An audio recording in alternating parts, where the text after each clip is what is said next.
নমস্কার বন্ধুরা, ডলির রন্ধনশালায় সবাইকে স্বাগত। আর আজকে তোমাদের সাথে শেয়ার করব উচ্ছের একটা দারুণ চচ্চড়ি রেসিপি। এইভাবে আলু উচ্ছের চচ্চড়ি রান্না করলে গরম গরম পুরো ভাতটাই কিন্তু এই রান্নাটা দিয়ে মেখে খাওয়া হয়ে যাবে। আর যারা একেবারে উচ্ছে বা করলা খেতে চায় না, তারাও কিন্তু এই রান্নাটা দিয়ে পুরো ভাতটাই খেয়ে ফেলবে। আর আমি এই রান্নাটা কিভাবে করেছি শেষ পর্যন্ত দেখার জন্য তোমাদের কাছে আমার অনুরোধ রইল। এখানে আমি বেশ কিছুটা উচ্ছে কেটে নিয়েছি, আর উচ্ছেগুলো কিন্তু বেশ কচি, তাই আমি কিন্তু উচ্ছের একটাও দানা বাদ দেব না। আর দু একটা উচ্ছের পাকা দানা ছিল, সেগুলো কিন্তু আমি বাদ দিয়েই কেটেছি। আর আমি এই উচ্ছেগুলো মাঝখান থেকে প্রথমে 2 টুকরো করে, তারপরে লম্বা লম্বা করে 3 টুকরো করে পিস করে কেটে নিয়েছি। আর উচ্ছেগুলো কাটার পরে আমি খুব ভালোভাবে ধুয়েও নিয়েছি। তাহলে রান্নার দিকে যাওয়া যাক। প্রথমে আমি এই রান্নার জন্য কড়াইয়ের মধ্যে প্রয়োজন মতো 2 চামচ পরিমাণ সর্ষের তেল দিয়ে দিলাম। তেলটা আমি খুব ভালোভাবে গরম করে নিয়ে এবার কেটে রাখা উচ্ছেগুলো আমি তেলের মধ্যে দিয়ে দিলাম। এবার আমি উচ্ছেগুলোকে ভেজে নেব। উচ্ছের মধ্যে এবার আমি দিয়ে দেব স্বাদ মতো লবণ, আর সাথে আমি অল্প একটু হলুদ গুঁড়ো দিয়ে দিলাম। এবার আমি লবণ আর হলুদ দিয়ে উচ্ছেগুলোকে নাড়াচাড়া করে খুব ভালোভাবে লালচে করে ভেজে নেব। আমাদের মুখের মাঝে মাঝে স্বাদ পাল্টানোর জন্য উচ্ছে কিন্তু আমাদের সবারই খাওয়া প্রয়োজন। আর এইভাবে রান্না করলে একটু কিন্তু তেতো লাগবে না। উচ্ছেগুলো নাড়াচাড়া করে বেশ লালচে করে আমি ভেজে নিয়েছি। এর থেকে কিন্তু আমি আর বেশি ভাজবো না। উচ্ছে যদি খুব কড়া করে লালচে করে ভাজা হয়, তাহলে কিন্তু খুব বেশি পরিমাণ তেতো ভাব মনে হয়। তাই উচ্ছেগুলোকে এবার আমি কড়াই থেকে নামিয়ে নেব। উচ্ছেগুলো কড়াই থেকে নামিয়ে নেওয়ার পরে আবারও আমি কড়াইয়ের মধ্যে প্রয়োজন মতো সর্ষের তেল দিয়ে দিলাম। এবার আমি সর্ষের তেলটাকে আবারও খুব ভালোভাবে গরম করে নিয়ে প্রথমে আমি কড়াইয়ের মধ্যে ফোড়নে দিয়ে দিলাম 1/2 চামচ পরিমাণ কালো জিরে। আগে থেকে আমি একটা মাঝারি সাইজের আলু কেটে রেখে দিয়েছিলাম, আর আলুগুলো আমি একটু লম্বা করে একটু মোটা মোটা করে কেটে নিয়েছি। এবার আমি সমস্ত আলুগুলোকে কড়াইয়ের মধ্যে দিয়ে দিলাম। এবার আমি আলুগুলোকে নাড়াচাড়া করে হালকা একটু লালচে করে ভেজে নেব। আর এই রান্নার জন্য আলু কিন্তু এভাবে একটু মোটা রেখে কাটতে হবে, তাহলে আলুগুলো সিদ্ধ হওয়ার পরে গলে যাবে না। আর এর জন্য আলুগুলো দেখতেও ভালো লাগবে রান্নার পরে, আর খেতেও ভালো লাগবে। আলুগুলো আমি একটু হালকা লালচে রং ধরা পর্যন্ত ভেজে নিয়েছি। আগে থেকে আমি একটা মাঝারি সাইজের পেঁয়াজ কেটে রেখেছিলাম, পেঁয়াজ কুচিগুলো আমি আলুর সাথে দিয়ে দিলাম। আলু আর পেঁয়াজ আমি এখানে মিনিট 2-এর মতন একসাথে নাড়াচাড়া করে ভেজে নেব। আর এই রান্নাটা যদি কেউ পুরোপুরি একেবারে নিরামিষভাবে করতে চাও, তাহলে পেঁয়াজটাকে স্কিপ করে যাবে। বাকি যে সমস্ত উপকরণ দিয়ে আমি রান্নাটা করেছি, সমস্ত উপকরণ একই থাকবে, তাই নিরামিষভাবে করলেও কিন্তু খেতে দুর্দান্ত লাগবে। আমি আলু আর পেঁয়াজ একসাথে নাড়াচাড়া করে মিনিট 2-এর মতো ভেজে নিয়েছি। এবার আমি এখানে রান্নায় স্বাদ মতো লবণ দিয়ে দেব।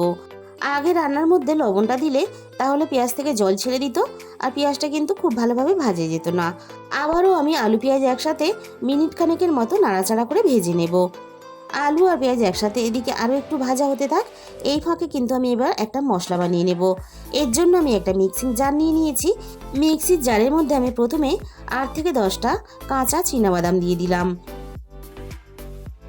এবার আমি এখানে দিয়ে দেব 1/2 চামচের একটু বেশি হলুদ সর্ষে, আর সাথে আমি দিয়ে দেব 1/2 চামচ পরিমাণ কালো সর্ষে। আমি 2 রকম সর্ষে দিয়ে মিশিয়ে রান্নাটা করব। তোমরা চাইলে 1 রকম সর্ষে দিয়ে রান্নাটা করতে পারো। আর সাথে আমি ঝালের জন্য একটা কাঁচা লঙ্কা দিয়ে দিলাম। প্রথমে আমি সমস্ত শুকনো উপকরণগুলো জল ছাড়া আমি একসাথে খুব ভালোভাবে একটা পেস্ট বানিয়ে নেব। জল ছাড়া আমি একটা পেস্ট বানিয়ে এবার আমি সামান্য পরিমাণ জল দিয়ে দিলাম। এবার আমি সব কিছু আবারও ভালোভাবে একটা মিহি পেস্ট বানিয়ে নিয়েছি। মশলাটা আমি একটা সাইডে রেখে আবারও আমি রান্নার দিকে চলে এসেছি। আর মশলা বানানোর সাথে সাথে আলু পেঁয়াজগুলো কিন্তু আমি নাড়াচাড়া করে ভেজে নিয়েছিলাম। এবার আমি সামান্য পরিমাণ জল দিয়ে দিলাম। এবার আমি একে একে গুঁড়ো মশলাগুলো দিয়ে দেব। প্রথমে আমি দিয়ে দিলাম 1/2 চামচ পরিমাণ হলুদ গুঁড়ো। এবার আমি দিয়ে দেব 1/2 চামচের একটু কম ঝাল লঙ্কার গুঁড়ো। আর ঝালের জন্য কিন্তু আমরা মশলাতে আগেই একটা কাঁচা লঙ্কা পেস্ট করে নিয়েছি। আর উচ্ছের তরকারি কিন্তু খুব বেশি ঝাল হলে তাহলে খেতে ভালো লাগবে না। এবার আমি এখানে দিয়ে দিলাম 1/2 চামচ পরিমাণ ধনে গুঁড়ো, আর দিয়ে দিলাম আমি এখানে 1/2 চামচ পরিমাণ জিরে গুঁড়ো। এবার আমি সমস্ত মশলা আলুর সাথে নাড়াচাড়া করে খুব ভালোভাবে একটু সময় নিয়ে কষিয়ে নেব।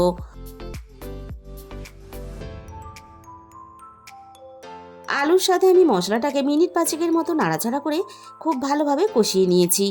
আর আলু উচ্ছে এইভাবে যদি চচ্চড়ি রান্না করো, তাহলে সামনে থাকা মাছ মাংসের বাটি সরিয়ে দিয়ে বাড়ির ছোট থেকে বড় সবাই কিন্তু আঙুল চেটে এই রান্নাটা দিয়েই ভাতটা খেয়ে ফেলবে। আগে থেকে যে মশলাটা আমরা পেস্ট করে রেখেছিলাম অল্প একটু জল দিয়ে মিশিয়ে আমি রান্নার মধ্যে দিয়ে দিলাম। আবারও আমি সব কিছু একসাথে নাড়াচাড়া করে মিনিট দুয়েকের মতো কষিয়ে নেব।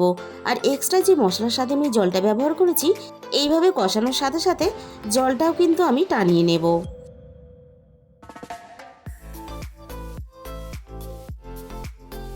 মশলাটা আমি নাড়াচাড়া করে খুব ভালোভাবে কষিয়ে নিয়েছি।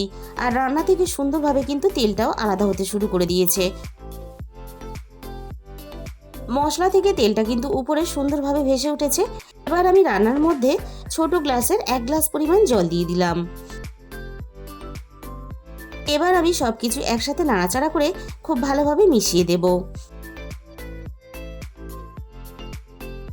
গ্যাসের ফ্লেমটা মিডিয়াম করে এবার আমি আলুগুলো সিদ্ধ হওয়ার জন্য আমি এখানে কড়াইয়ের মধ্যে ঢাকা দিয়ে দিলাম। মিনিট 10 পরে আমি কড়াই থেকে ঢাকাটাকে সরিয়ে নিলাম। আবারও আমি সবকিছু একটু নাড়াচাড়া করে নেব। আর সাথে সাথে দেখে নেব আলুগুলো খুব ভালোভাবে সিদ্ধ হয়েছে কিনা। আলু এখানে কিন্তু খুব ভালোভাবে সিদ্ধ হয়ে গেছে। এবার আমি এখানে ভেজে রাখা উচ্ছেগুলোকে দিয়ে দেব।